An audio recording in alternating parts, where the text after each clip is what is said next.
Bruno মার্সকে কে আটকায়? একের পর এক হিট দিয়ে বিলবোর্ড গ্লোবাল ২০০-র শীর্ষে ঝড় তুলেছেন তিনি।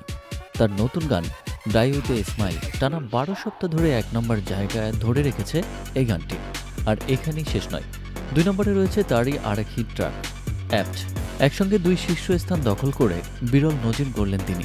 বিলবোর্ড গ্লোবাল 200-এর ইতিহাসে সর্বাধিক সময় ধরে ১ নম্বর থাকা গানগুলোর মধ্যে এখন মার্চের ২টি গানই জায়গা করে নিয়েছে।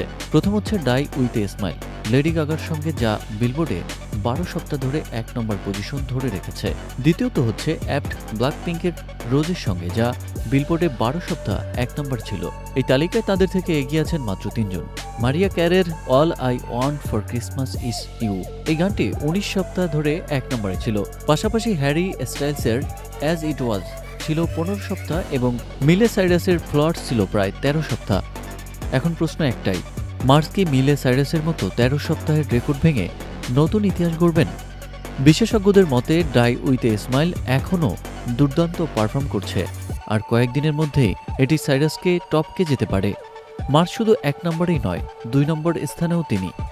অ্যাপ্ট ধরে রেখেছে ২য় স্থান, ফলে বিলবোর্ড চার্টে একসঙ্গে ১ ও ২ নম্বরে থাকা বিরল কৃতিত্ব অর্জন করলেন মার্স। এখন সবার নজর একটাই, ব্রুনো মার্স কি আরও এক ধাপ এগিয়ে নতুন রেকর্ড করতে পারবেন, নাকি মিলে সাইরাসই থাকবেন উপরে? কয়েকদিনের মধ্যেই উত্তর পাওয়া যাবে।